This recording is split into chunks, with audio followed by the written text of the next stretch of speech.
مشجع الاهلاوي كان يقول انا معي شعارين كانوا بس اخذوا مني واحد، حتى الان ما نعرف ايش القصه. معنا جمال القيري وهو احد مشجعي الاتحاد اللي كان موجود في المكان جنب الحادثه هذه، يمكن يعطينا كشاهد عيان ايش الموقف اللي صار. اخوي جمال مساء الخير. مساء النور استاذ وليد ومساء عليك وعلى المشاهدين الكرام. الله يحييك. اخوي جمال وش اللي صار قدامك؟ فيما يتعلق بموضوع مشجع متهور، في البدايه احب اوضح انني شخصيا احترم كل جميع الانديه والجماهير واختلاف ميولات، وكلنا ابناء وطن واحد تحت علم واحد يحمل شعار التوحيد.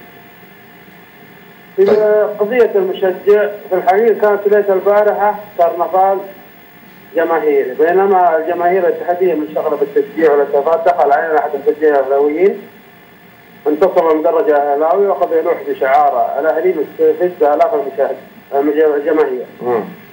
محاول تعكير صفوه الاحتفال وتحويل الانظار عليه بالكامل، وكاد الجماهير ان تهجم عليه وطلبنا بانزال الشعار ورفض، واعتقد منه تصرف غير متزن، فالمكان والزمان غير مناسب لشعار النادي الاهلي بوجوده بتلويح الشعار حسب ما واضح امامكم.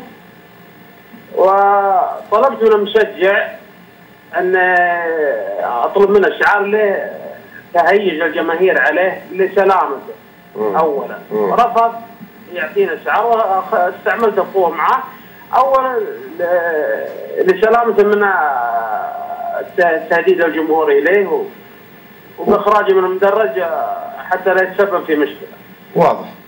واضح. طيب استاذ جمال القيري يعطيك العافيه، مشجع اتحادي وكان شاهد عيان لهذه الحادثه. معنا محمد الصواف اللي هو مشجع الاهلاوي اللي شاهدناه في المقطع وهو يرتدي شعار النادي الاهلي. اخوي محمد مساء الخير. مساء النور حبيبي. محمد ايش تعليقك على اللي صار؟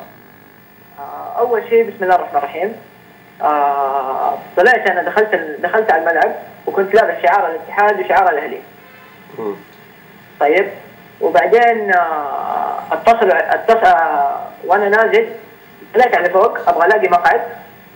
طيب وانا حاط الشعارين على رقبتي. شعار الاهلي وشعار الاتحاد. الاثنين الشعارين.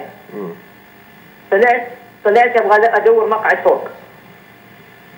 طيب وانا طالع جمهور الاتحاد كان يقول لي انزل مالك مقعد عندك.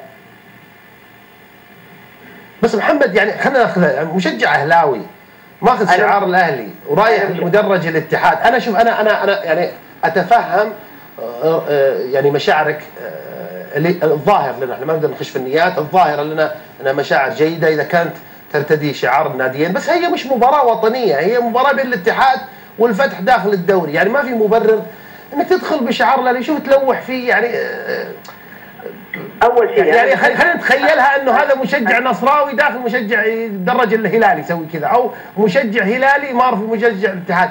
صعب اني اقول للناس بلاش تعصب لانه يعني في استفزاز شويه يعني. بس اللي صار انه انا جالس انه انا وانا طالع المدرجات فجالسوا يسبوني، انا انسان ما عندي اي ذره عنصريه، انا انسان قبلها بكم يوم ما هي العنصريه. لا ما العنصريه يا جماعه الخير في لخبطه شوي في القطاع الرياضي. العنصريه متعلقه هي التمييز في الدين. اسمع العنصريه هي التمييز في الدين والعرق واللون، ما لها دخل بالكوره. التعصب تقصد التعصب إيه؟ طيب انا ما عندي تعصب رياضي.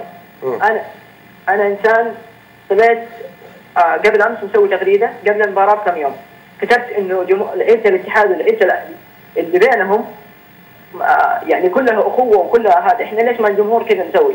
وحطيت شعارات الاتحاد وشعارات الاهلي مع بعض ونسقتها كلها بصوره واحده وخليتها صوره كامله.